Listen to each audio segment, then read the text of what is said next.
നമ്മളിപ്പോൾ എത്തിയേക്കുന്നത് വെണ്ണിക്കുളത്തുള്ള expert tattoo സ്റ്റുഡിയോയിലോട്ടാണ് കേട്ടോ.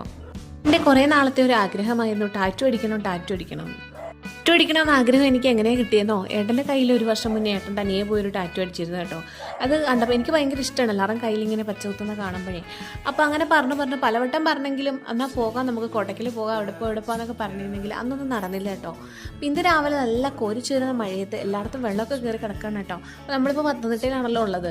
അപ്പോൾ നല്ല മഴയായിരുന്നു. നമ്മൾ രാവിലെ അമ്പലത്തിൽ പോയതുണ്ടോ, ആറന്മുള അമ്പലത്തിൽ പോയി തൊഴുതിട്ട് ഇറങ്ങിയപ്പോൾ പറഞ്ഞു അന്ന് നമുക്ക് ടാറ്റു അടിക്കാൻ പോയല്ലോ. അപ്പോൾ എനിക്ക് വലിയ ഇൻട്രസ്റ്റ് ഒന്നും ഇല്ലായിരുന്നു, രാവിലെ മഴയുമല്ലേ, അതിൽ വേണ്ടല്ലോ നമുക്ക് പോയേക്കാന്ന് വെച്ചിട്ട് അവിടെ നേരെ ഞങ്ങൾ തിരുവല്ലയ്ക്ക് വിട്ടു കേട്ടോ. തിരുവല്ല ഒരു ടാറ്റു സ്റ്റുഡിയോയിൽ ടാറ്റു സ്റ്റുഡിയോയിൽ ചെന്നിട്ട് അവിടെ വിളിച്ചപ്പോൾ ഉണ്ട്, നമ്മൾ അപ്പോയിൻമെൻ്റ് ഒന്നും എടുത്തിട്ടില്ലായിരുന്നു. അവിടെ ചെന്നിട്ട് അവിടെ പോകാൻ ഡയറക്റ്റ് അങ്ങ് പോകാമെന്ന് പറഞ്ഞു. അവിടെ ചെന്ന് വിളിച്ചപ്പോൾ ഉണ്ടല്ലോ ആ ചേട്ടന് സുഖമില്ലാണ്ടിരിക്കുകയാണല്ലോ, 2 ദിവസം കഴിയുമെന്ന് പറഞ്ഞു. അപ്പോൾ പിന്നെ നമ്മൾ അടുത്ത നോക്കിയപ്പോൾ വെണ്ണിക്കുളത്തുണ്ടെന്ന് കണ്ടു.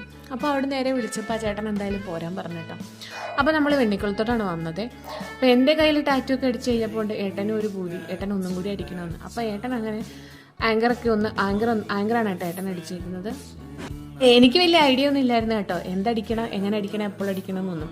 അതുകൊണ്ട് തന്നെ ഞാൻ ടാറ്റു അടിക്കണം എന്നുള്ളൊരിത് മാത്രമേ ഉള്ളൂ. എന്തടിക്കണം എന്ന് വിചാരിച്ചപ്പോൾ പിന്നെ ഏട്ടൻ തന്നെയാണ് പറഞ്ഞു കേട്ടോ, എന്നാൽ അഞ്ജലി രജിഷൻ ആയിക്കോ, പിന്നെ അതിന് ചേളിനൊരു